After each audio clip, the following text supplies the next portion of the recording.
Electrotracks. Your solution in automation. Ahora, vayamos a la parte práctica. Denis Izquierdo muestra en su material cómo configurar Profibus usando TIA Portal, el software de Siemens. Menciona que PLCs modernos como el S7200 no traen puerto Profibus de serie. ¿Cómo se soluciona? Fácil. Se añaden módulos de comunicación, CM, específicos. Son tarjetas que se pinchan en el PLC. ¿Como expansiones? Exacto. Por ejemplo, si quieres que tu S7200 sea un maestro de P, le añades un módulo CM1243-5. Si necesitas que actúe como esclavo de P, quizás para comunicarse con un PLC más grande, que es el maestro, le pones un CM1242-5. O sea, compras el módulo que necesitas. Correcto. Estos módulos se conectan al bus interno del PLC y le proporcionan la interfaz física, el conector de B9 y toda la lógica del protocolo Profibus. Una vez añadido el hardware, ¿cómo se configura en el software? En TIA Portal, por ejemplo. Que has añadido al proyecto usando sus archivos GSD. Ajá. Y los conectas con una línea virtual que representa el bus Profibus.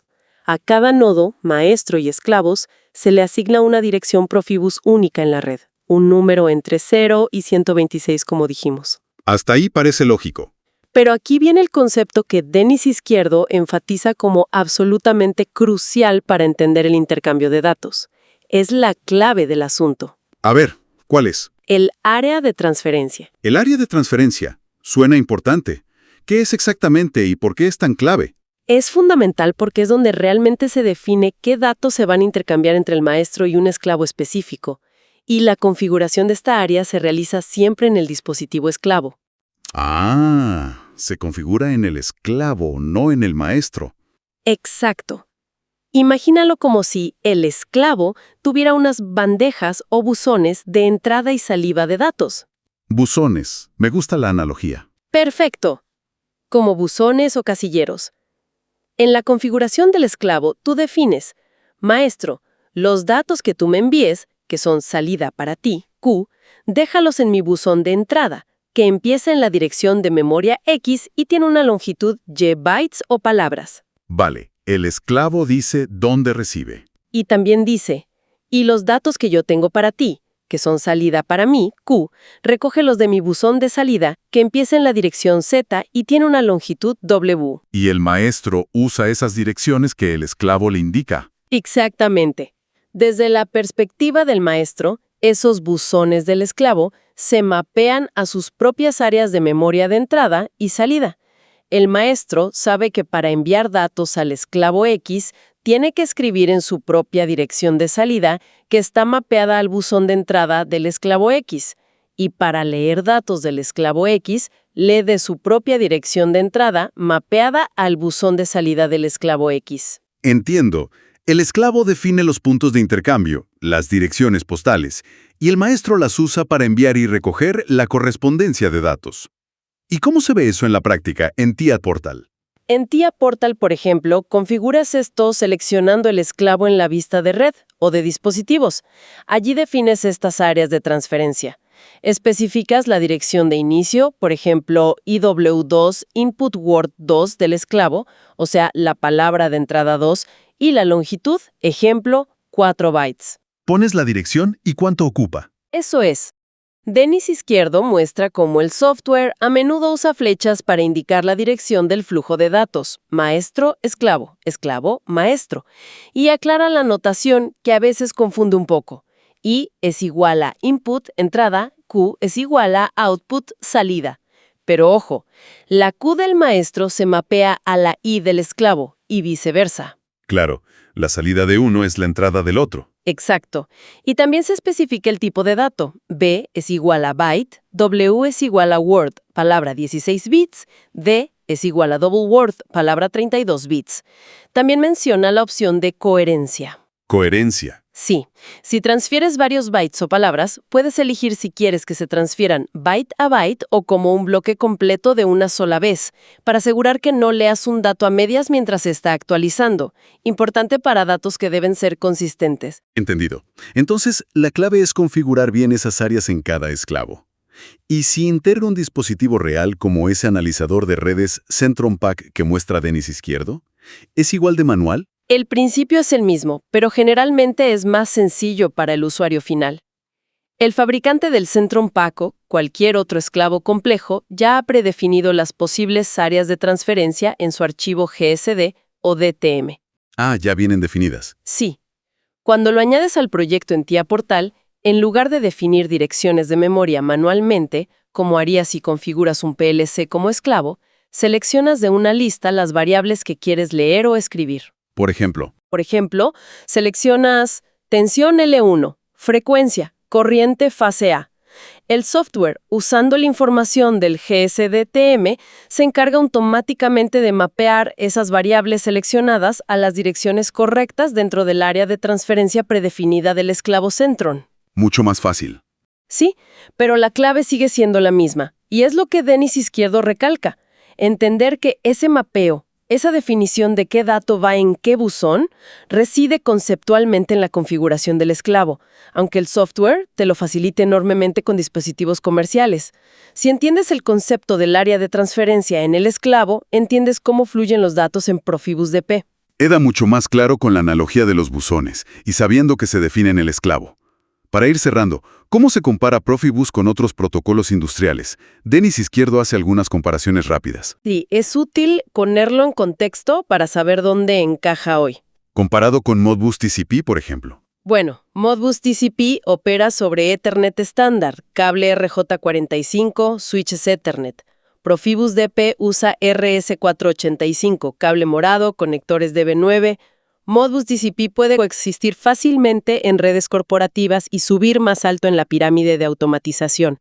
Es conceptualmente más simple que Profibus, quizás menos robusto en diagnóstico. Y versus Profinet, que suena parecido. Profinet es, en esencia, el sucesor de Profibus impulsado por Siemens y la organización PI Profibus and Profinet International.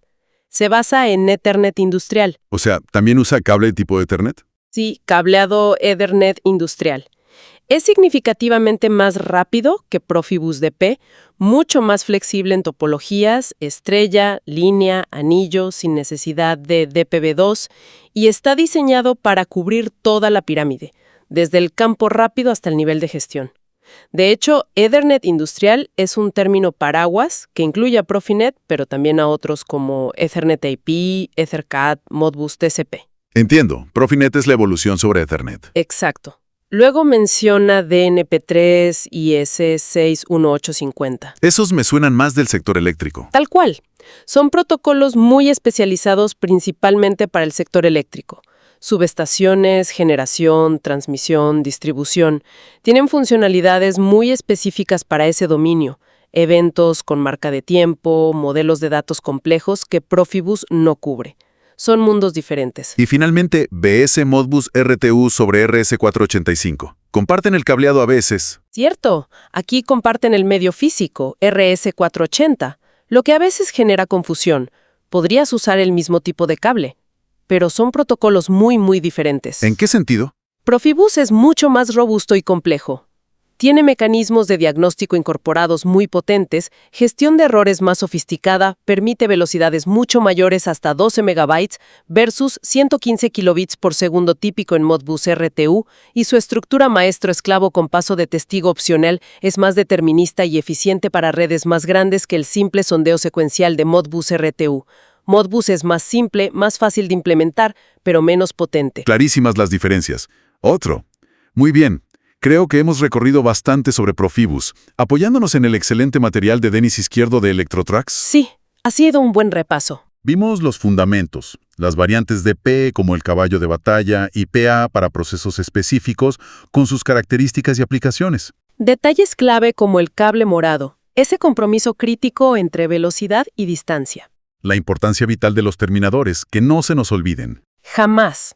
Y cómo los archivos GSD permiten mezclar equipos de distintas marcas, algo fundamental. Y profundizamos en ese concepto central del área de transferencia, configurada en el esclavo. Creo que esa es la pieza clave para entender de verdad cómo se mueven los datos. Totalmente.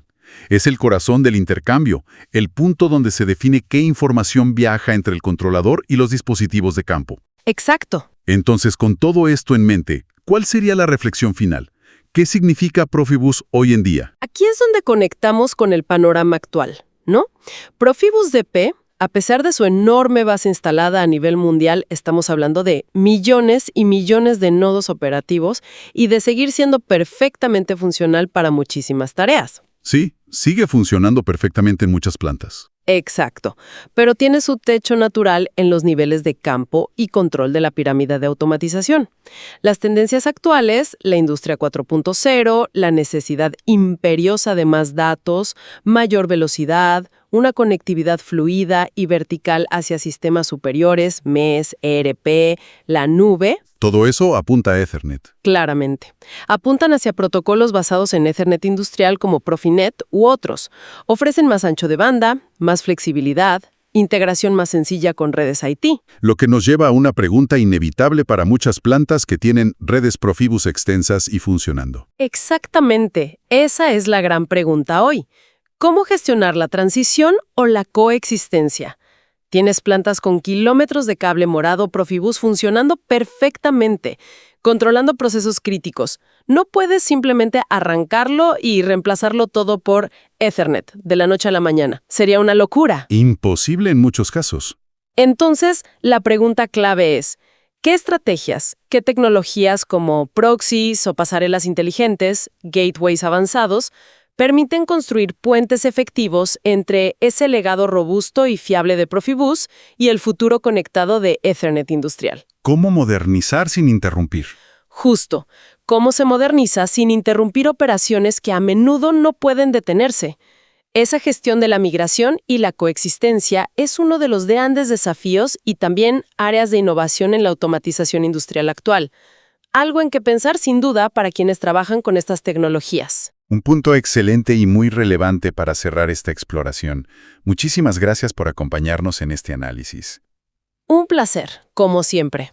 Electrotracks. Your solution in automation.